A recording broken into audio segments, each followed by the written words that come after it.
back, folks. Hopefully you enjoyed your little break and are ready to sink your teeth into our next subject because we've got Petyo Dimitrov who's here to talk to us about assessing projects and how to improve them. Petyo? Thank you very much. Hello, everyone. Thanks for the introduction, and thank you very much for joining my session. My name is Petyo Dimitrov, and in this talk, I will share with you 9 criteria you can use to assess a project's maturity and identify how to improve it. I've been working in software engineering for a while now, and in the last 8 years or so, I have worked as a software architect. And as a software architect, one of my responsibilities is to assess projects, either because we start working on them and take them from a different supplier, or just as a regular pulse check to see the state of that project. And over time, I accumulated different indicators that are common for projects. Some projects are good with one, some projects are not good in another. And I combine them, group them into these different criteria and organize them so I can share them first with my colleagues in the organization so they can improve and reuse them. And at some point, a few years back, I also started sharing it with other interested people, architects, etc., as we are doing in this session now. So what we'll talk about is first what I understand by speaking about maturity of a project, how one can assess it. Then we will dive a little bit in the 9 different criteria, where I will mark specific indicators without aiming to cover everything in each area, because then it will take much more time than the one we have allocated. And at the end, I will also share with you how you can organize and communicate that information, either with your teammates or stakeholders, or with the client, as it is often in my experience. And I will also share throughout the talk, and especially at the end, some lessons I have learned from doing that in the last several years. So first, what do we mean when we talk about technical maturity? A friend of mine has a small daughter, and recently he was telling me that they watched Tom and Jerry together, and he realized he's getting old because he was constantly thinking, why is that mouse tormenting Tom, basically? And yeah, with age, we come more to maturity.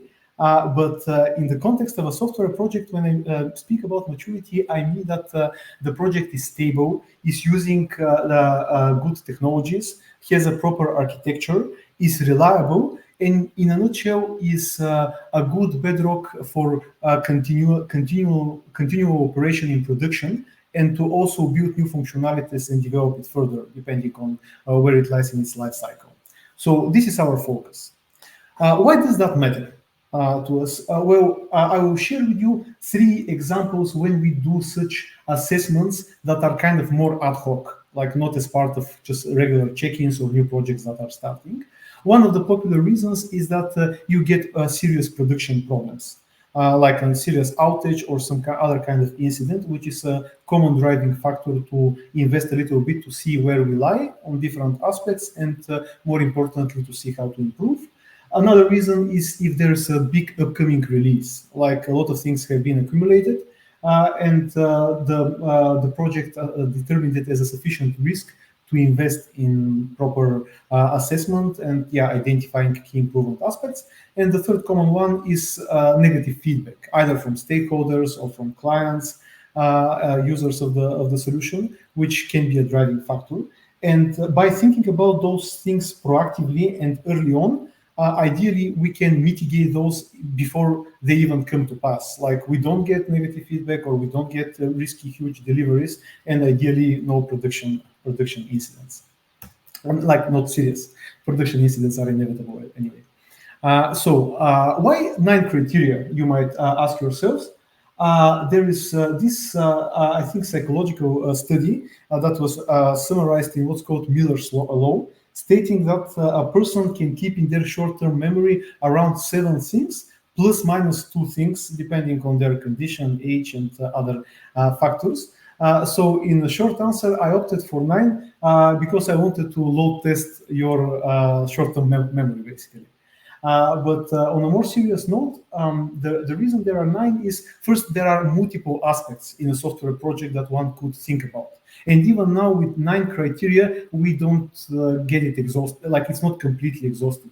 It doesn't cover everything that one might want to cover for a software project. And more importantly, even though they're quite a lot, like 9 is not a small number to manage, usually in practice, we don't focus on all of them.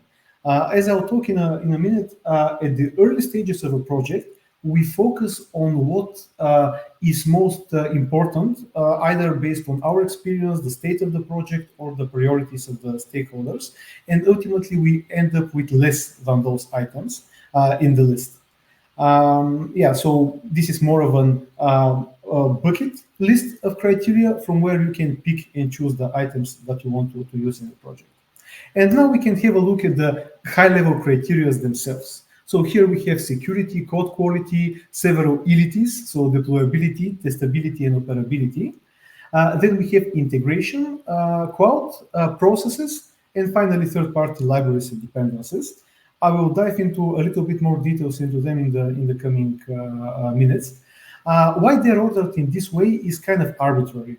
As I mentioned earlier, this order depends strongly on the project, like in its state, its targets, and some other factors that may influence it. But I ordered it in a common way that usually we prioritize them unless there are other factors coming in. So one thing that is clear is usually one needs to pay a lot of attention to security, since it's in the top left corner, while third-party libraries integrations are kind of more for projects with a lot of resources and need to invest into them. I want to give you here a few examples. Like last year, we had a project we were assessing, which was entering a market with a clear competitor, competitor there, and they expected to have a large number of users and maybe even kind of sketchy competition going on. So by having a look at the project, we first identified that their security was not satisfactory for those environments, and also that it makes sense to have a more robust security in order to protect their competitive aspects that they want to compete with. And also, since they expected bursts of users coming in, their cloud capabilities. So in that project, we prioritized the security aspect and the cloud capabilities, with a few more in the second degree and a few others in the least priority category, which were just marked and not invested when doing the analysis. Another project was a startup company where they had just finished a particular iteration, and they had procured financing for the next run, like for the next iteration. And there, what we saw was first that the first iteration was done rather hastily, so the quality of the code was not sufficient, and also they haven't invested a lot in operability of the solution. Like a lot of things were done manually and ad hoc, or depending on the needs. And on the opposite side, they had quite a big roadmap and a lot of functionalities that they wanted to build and extend on top of the platform.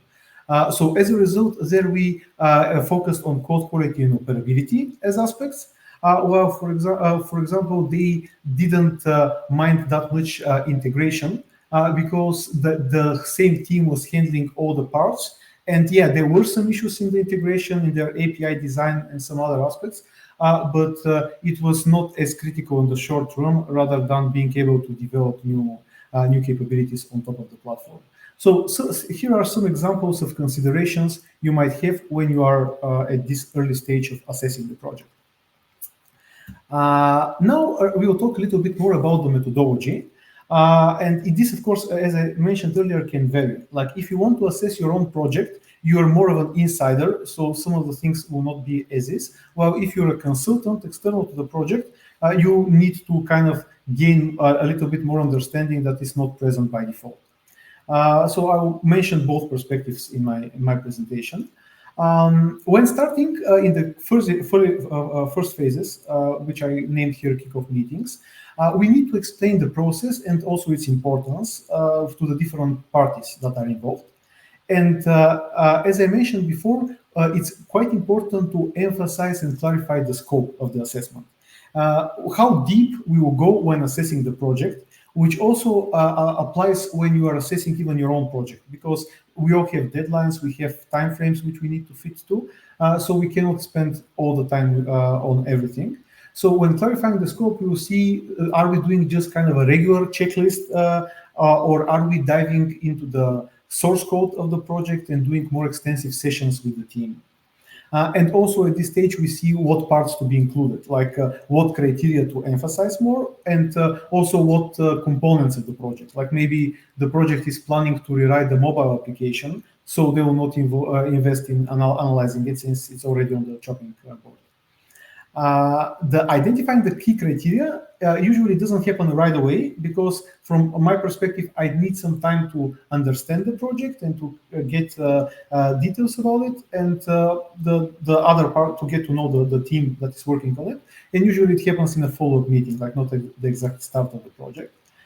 We also need to take care to align with the timeline. Like one recent project I had a big delivery coming in. So we agreed, if we find any critical issues with the security aspect of it, those were directly sent. So we were not waiting for a final organization of the data, sharing and proper communication, to give the team more time to address those things, since they were more important for their success. Usually at the beginning, we also need to request documents and access. In reverse, I usually like to share documents as well with the team. Because the topics we are talking about are not some hidden knowledge or some cutting-edge AI-based research, but it usually happens that either this information that gives you context about the methodology that is being used and the different criteria and their indicators is first useful for semi-technical people, which might be your project manager or some other position in the project. And also, even for technical people, they might have an idea about those things, but since they are they're deep in their day-to-day responsibilities and work, they might have not thought about it. So having these materials at hand will help them be more productive in our sessions together. And last but not least, we want to ensure the participation of key team members. This could be from the business side, but these are also like technical people, senior engineers or architects. We need them to have the necessary time to have sessions with them and with clear agendas and targets, so that we can be successful. Without participation from the team members themselves, such an assessment is usually superficial and doesn't bring the desired effects. When we're reviewing materials, first, as I mentioned, we have documents. And projects here lie on the spectrum. Like some projects have very extensive documentation, especially if they're in an industry which has regulations and requirements. And there you have the problem of being swamped with documents. While on the other side, there are some kind of startup projects that haven't had time to invest yet in documentation. So everything is very sporadic or even not written itself. But here I have mentioned some key things usually we want to have a look at, or a request from the team to summarize for us, or even if nothing is there, to discuss it during peer-to-peer meetings. So those are specifications, the project plan with its timeline, the high-level architecture and the selected technologies, information about the infrastructure, information about the APIs or some kind of documentation they have, the details about their development process. Sometimes a user guide is useful resource in this context. We might have a look at the agile board and the tasks and even join some kind of agile ceremonies. But this is usually if we are doing a longer analysis that takes over a few months rather than a quick, several-week check of a project. Then for the code base, effectively, we cannot check it ourselves manually, so we use automated static code analysis tools. Sonar is a good example that covers different technologies, but we can use a linter or a language-specific analyzer as well. And those tools are not absolute. Like the findings that they discover lie on a spectrum. Like some of them are quite useful and definitely need to be addressed, while others are ignorable, like definitely should be ignored. But using such a tool gives us a common understanding and kind of a high-level view of the project itself, and ensures that we do some kind of due diligence. A lot of the projects we check already have such static code analysis that is being done, so we just have take a look at it and kind of cross it from our list. But others don't, in which case we take over doing that analysis, provided, of course, documentation is signed off and we have access to the code base. The selective manual code review is more specific because, our time is limited as well. So usually either we focus on some specific parts, basically, not on the whole code base. Usually what we do is either the client points us towards a problem, an area which had problems before, as I mentioned, for example, production problem recently, or new functionality that was developed and they want to ensure that their new developments are improving and following best practices. But even if that is not present, usually automatic code analysis tools can give you some kind of high-level metrics, like something like a heat map that shows components which are with cyclomatic complexity or with good or low cyclomatic complexity, and which are used a lot or are bigger, which allows us to handpick particular examples to check them and provide insight based on it. Exploratory testing is also a tool that I use, where it could be just exploring the functionalities of the application to understand it better, or even doing some preliminary penetration testing if security is identified as an area for the project.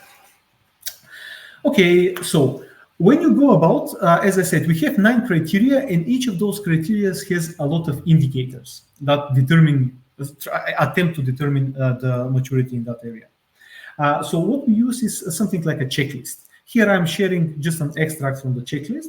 And in the QR code and in the materials in the presentation itself, I'll provide the link to it so you can download it and use it for your own assessments and adapt it to your own needs. Please note that the checklist itself is always evolving. With each project we assess, we make minor modifications, add indicators, remove them, or change how we evaluate it. So this is the current snapshot I took from the knowledge base.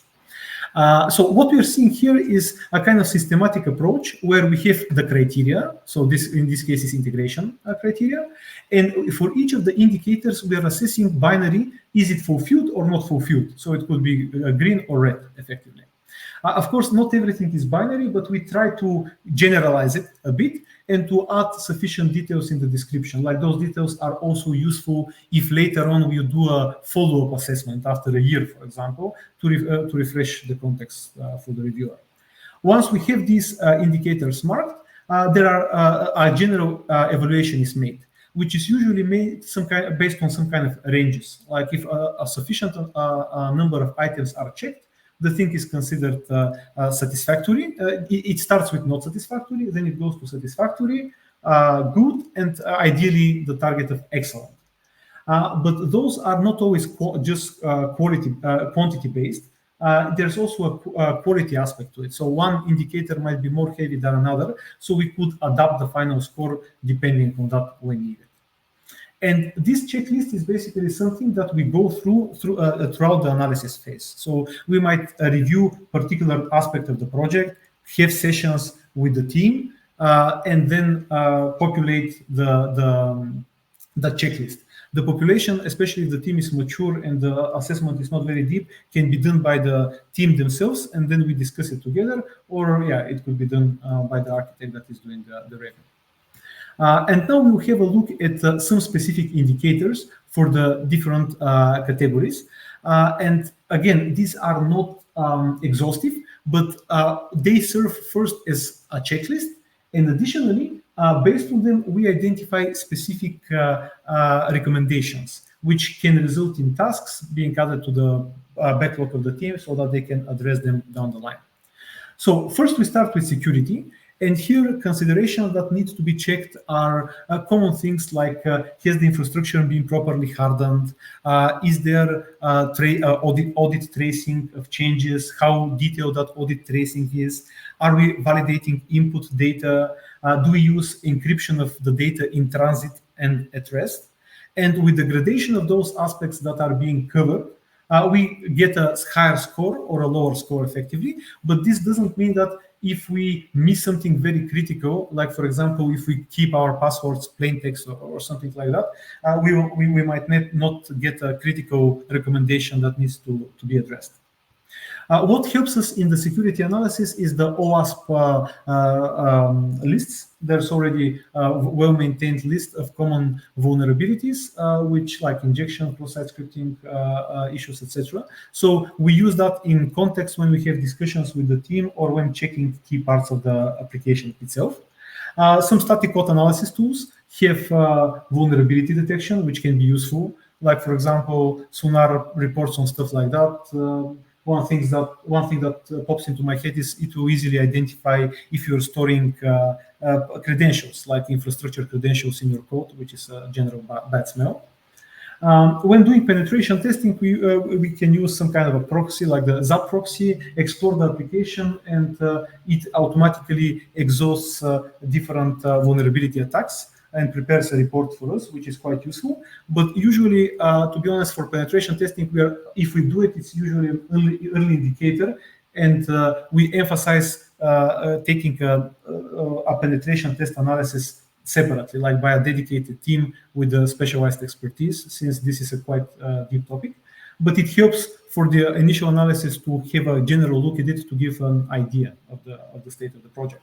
Vulnerabilities can also be assessed for exploitable versions. And another aspect of the list is if the project is properly assigning least privilege to its infrastructure, dependencies, etc. Because in some small projects, it's a common pattern of just having an admin account and sharing admin privileges to the users, while a more segregated approach is definitely best practice in the field. Moving forward, code quality is an evergreen in software development. And of course, it depends on the project itself. I mentioned earlier the example with the startup that wanted to grow. So code quality is important because they need to be able to maintain and easily understand and extend the code base in the near future and hopefully the far future. But for another project that is a more legacy project with stable code base that has switched to a microservice approach where new development is actually separate from the main code base, code quality might not be as critical to them as an indicator. What we do with code quality is, again, we use automatic code analysis, which gives us an overview of the project, as I already mentioned. And also gives us nice visuals, which are always useful for non-technical stakeholders. Also, one thing that is useful is to have a look at what is done with technical depth. Like, is it tracked explicitly? Because some projects don't do it. I mean, the dedicated tasks opened and put in the backlog, and what percentage of that of work is allocated to technical depth? Because if it doesn't, if the team doesn't track it and doesn't have time to address issues, this is a big red flag. And we can make a lot of suggestions and recommendations, but ultimately that aspect needs to be addressed. Coding standards being well defined, using common standards like from Google or another organization is a good practice and kind of unifies the code base, which is nice. And of course, reviews and pair programming can help with that. Pair programming is a little bit divisive with at least the customers that I have worked with, and usually requires kind of convincing, and it's more challenging to see the value in it. But peer reviews is, from my perspective, like a must as a minimum if more allocation cannot be achieved. In the deployability side, we're looking into how the project can easily and efficiently be deployed on production.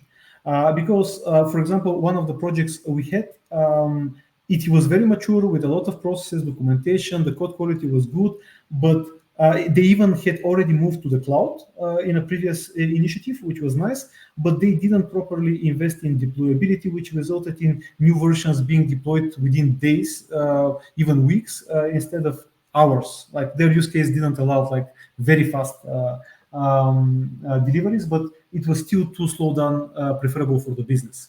And when assessing these indicators that we are looking at are the presence of the continuous integration and deployment pipelines, Ideally, they should be tracked as code and maintained as first-class citizens of the code base. Also, a good indicator is if the build and deployment pipelines are separate. Are they tracking artifacts in a repository in a versioned manner?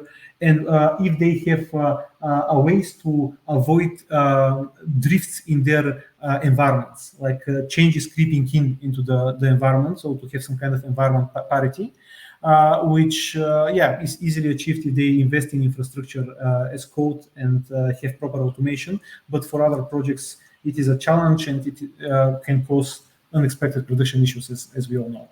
So those are common indicators when we're looking into the deployability of the project. Testability focuses on understanding how already tested the project is and how easy it is to find issues and bugs earlier on.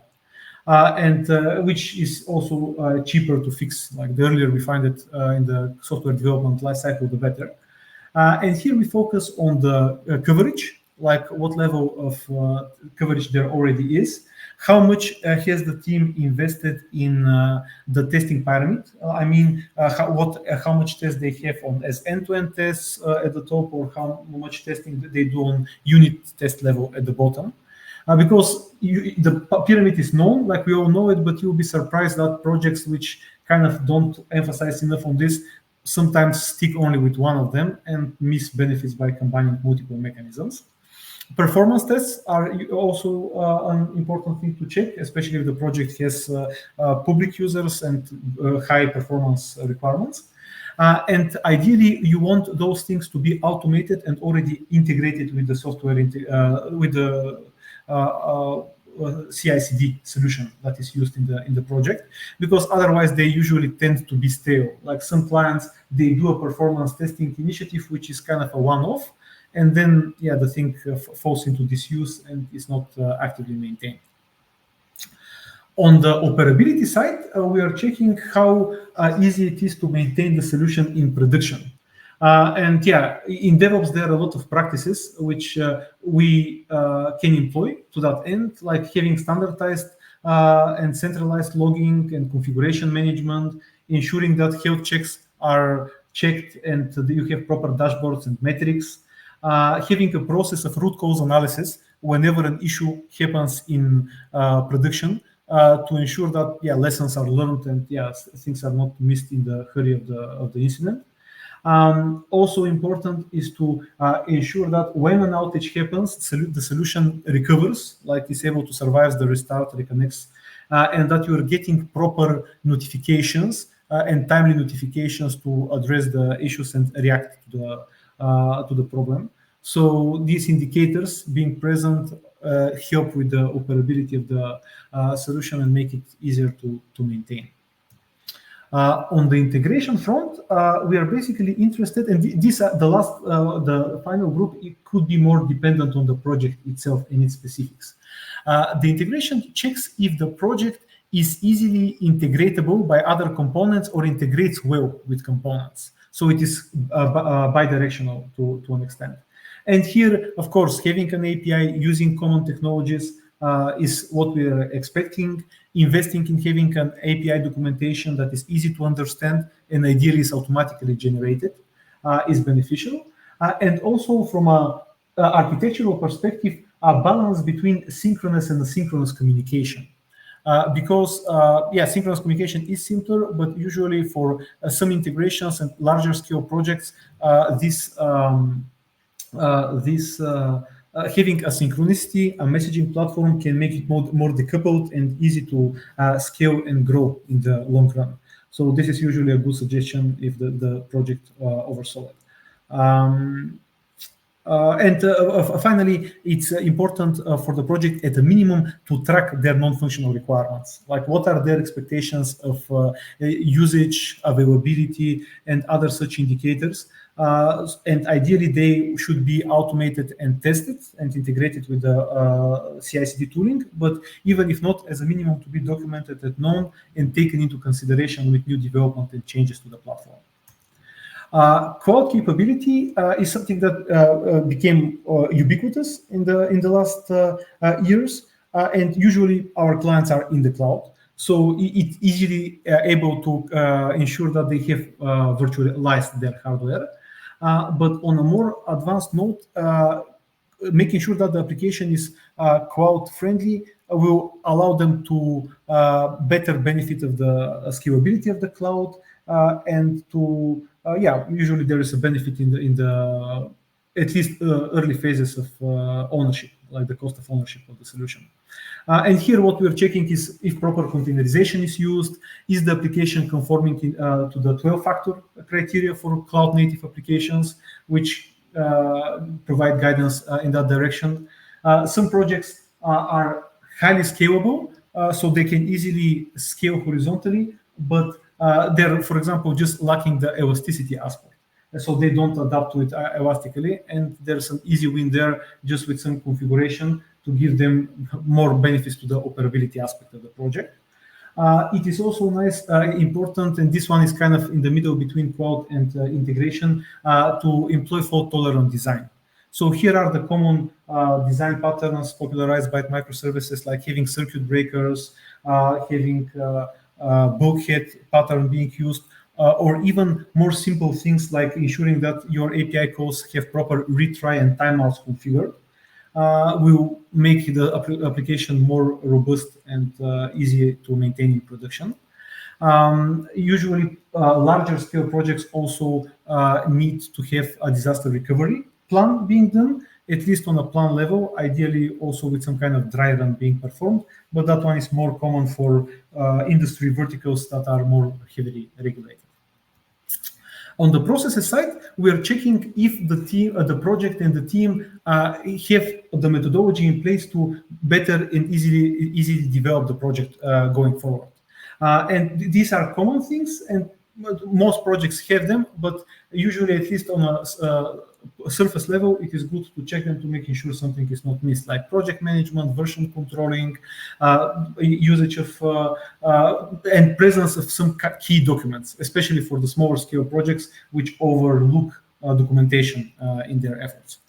And yeah, this is something to consider. And last in the list, which is the least important aspect, but in some projects could be of importance, is how they're treating their kind of third-party dependencies or systems that they use in their overall architecture. Here, we're interested if they have up-to-date dependencies, which can be automatically checked, if they have an upgrade process in place. Because some projects have specific dependencies, and then skip on upgrading them due to lack of time, lack of automated testing, or something else. And that becomes very difficult down the line, especially, and can be a problem, especially if they're not internal tools which are accessed publicly, and those exploits can be effective, can have an effect on the overall solution. Some clients which are more in some industries also need guarantee that they comply with open source requirements, but this one depends. Like some clients don't care about it at all. But for some industries, this is a must. And finally, it is important to make sure that the critical components of the solution have a future, in a nutshell. Like either if they're a commercial project, they have a good SLA and they have the necessary support, or if they're an open source project, that it is alive and well. One example I can give is we had a project maybe 4 or 5 years ago, which due to a set of factors had a cornerstone element in their architecture, something that was nearing its end of life. So being able to identify that and remove them from the future architecture made development and the happiness of the team itself much better in the long run. So investing some time to look into it from a strategic perspective can be beneficial to the project. So having done all of that, you basically have had sessions with the team, and you have looked in all those aspects of those different criteria and have collected a lot of information. The last part to consider is how to present those results. And here my recommendation is to have a standard template. I'll share some highlights of how I'm doing it myself, but having a template gives you something professional to have as a deliverable to the client, which they can then take to their bosses and have in use in strategic discussions and other aspects. But it also gives you consistency when you're doing it, and might simplify another person, onboarding another person to help you with those activities down the line. Regarding the content themselves, there are several highlights. One is the first, we will emphasize on two of them. The first one is the one-page summary, and the other one is the technical recommendations. Besides that, sometimes in the report, I include a technical overview of the project, like their business use case, the high-level architecture, technologies, and some infrastructure information, which is not as useful for the technical team itself because they have that information, but could be useful for semi-technical people to have it summarized in one place. And also can serve as a reference, like when we're referencing something in the recommendations down the line, having the extra context may be beneficial.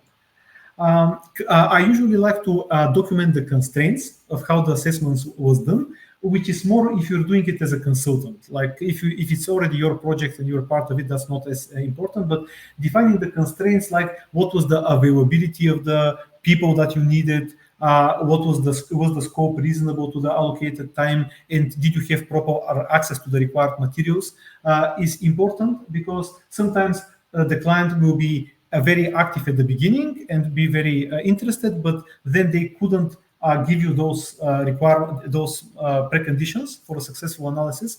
And tracking that and documenting that is beneficial to the overall initiative. And in the appendix, we include reference materials like an explanation of the methodology, the information sources that were analyzed, and any additional materials from the review, like results from static code analysis, from license checks, dependency analysis, performance penetration test reports, and stuff like that. So when we are doing the one-page summary, a thing that I have seen work very well is having this kind of a high-level holistic overview of the project. So you put the different criteria in these 9 dimensions, and you track two things. The actual level, which you can see here is the orange line in the middle, how much is covered. And the scale itself is not satisfactory, good, and excellent, like some kind of gradations to it. But additionally, you're also tracking the expected level. And here is where an architect can give, and an experienced person can also give their knowledge and expertise. Like you align that expected maturity with the project specifics, with its plans, and also your expertise of doing that, down the line. So for example, for this demonstration that I have shown here, we highlighted security, which was not on a desired level, and a few other aspects. Well, for example, processes were not determined as important in the third-party software and systems. This one is very beneficial to non-technical people because it gives them a better and more accessible understanding. In this one-page summary, usually we summarize the information in this kind of a table format, which has the criteria themselves. Here I have listed two of them, for an example. It gives details with highlights of the positive and negative things that were seen during the review, and also adds some form of business impact. Like, for example, this project had issues with security, which were analyzed during some exploration and penetration testing.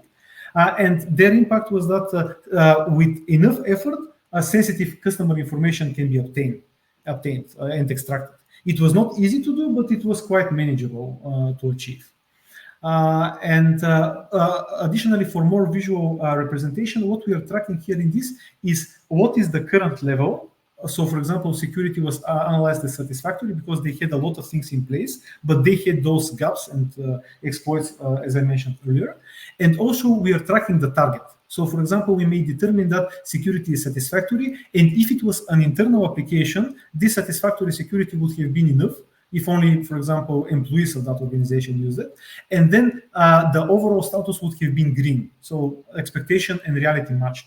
But in this case, since we are targeting excellent levels, we marked it as an orange, like this is an area that will need improvement, while code quality, due to the large gap and deviation between expectations and reality, is even higher, more intensively colored. Finally, we have the recommendations. Those are the technical things intended for the team. And here again, we usually arrange them in tabular format, but they could directly be opened in the project management system of the client itself as well. What is important for them is to be numbered because they will be referenced during meetings and other activities, so having that is a must. They're grouped into the different criteria. They have detailed descriptions and clarifying details because sometimes the analysis is done and then there is a follow-up in 3 months. So having the proper details in place is important. And maybe the most important part is to have them prioritized, because ultimately such an analysis usually yields a few dozen to 100 items, even a little bit above sometimes, and not everything will be realistic to be addressed. So what we do is we emphasize based on our experience the higher priority ones, so the team can focus their attention on those topics. And as a conclusion, some lessons from my experience. One common thing to keep in mind is to tailor your information to the audience. For high-level management, the one-pager, the high-level summary brings great results. While for technical people, you need to have those details in order for them to be useful to the team, and you need to go into to that level of specificity. Additionally, visuals usually grab the attention. Like at the beginning, we didn't have the radio chart, and we struggled to convince the stakeholders and to understand them. But having it more visually shown helps with that. Like here is an example I have shown an example heat map, which easily shows separate parts of this example application that need attention.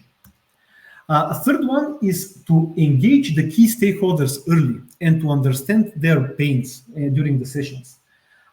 Here we had an example where for a client, me and another organization were doing assessments on different parts of the application. But the difference was that in the sessions I had with the team, I involved the architect, technical people, and business people to clarify, to help understand their project, and to discuss recommendations and an approach to them as part of the process. My colleagues, however, from the other organization, they did that kind of separately. And when they presented the results at the end, without kind of a buy-in and common understanding even of their intentions, the results were not to their liking, basically. And when you're doing that, it's important to understand kind of the mid-term goals of the particular stakeholders. One unsuccessful story we had was a place where we made a very detailed analysis how the client can address a particular problem they have and have had for a while, but did not. We were missing that the key stakeholder required kind of fast results. They needed something within a 6 to 9 month period, while the plan that we prepared for them for refactoring and optimization was a 2-year plan, which didn't fit their needs. So this was a good lesson for me to make sure that the time frame of the recommendations fit the expectation of the stakeholders. And the final thing is to make sure you balance the static analysis with the dynamic part. What I mean by static is having a fixed checklist where you are specifically just going through the checklist, while the dynamic one is exploring and discussing with the team their needs and requirements. You cannot do both to the maximum and need to balance the two in your work. One other point as a reminder is to not forget to save time for the follow-ups that are necessary. Usually there is discussions afterwards, more prioritizations, roadmaps might need to be created, and those things require time. In conclusion, with this information, I try to give you an exhaustive and systematic approach to how you can evaluate projects and give you a little bit of an external perspective if you want to do it for your own project. As well as a way to target the results properly so that they land and you can achieve your goals, so that you ultimately are not as the person in the cartoon that cannot and is ignoring their problems with their maturity. So thank you very much for listening. If there are any questions, I would be glad to address them. All right, fantastic. Thank you, Petyo. Yes, folks, if you do have any questions, quickly slam them in there as we are short on time. So we want to make sure that we get as much out of Petyo as we can. I've got kind of interesting one straight away. Like, you had the 9 criteria points. Which one do you think, if you had to choose one, is the most important? The most important one, as I mentioned earlier, depends a lot on the project. and its specifics, but ultimately security I would put first. Like this is why I put it on the top left corner of my list, because usually the issues there have very critical impact, like very large and serious impact to the organization. But again, this might depend, and there are definitely situations where operability or deployability will bring you better results. But yeah, if I have to choose one, I will pick that one. Okay, that's fair. I don't think we've got any questions coming in right now, and I am just conscious of the time because we've got to set up a discussion panel for the next section. Sure. So, what I'll say is, if people want to reach out to you, I think you do have your details in your profile. So there we go. Boom. Fantastic. Superstar that he is. So, guys, if you want to reach out to Petyo, if you have any follow up questions, there is his email. Feel free to connect from LinkedIn.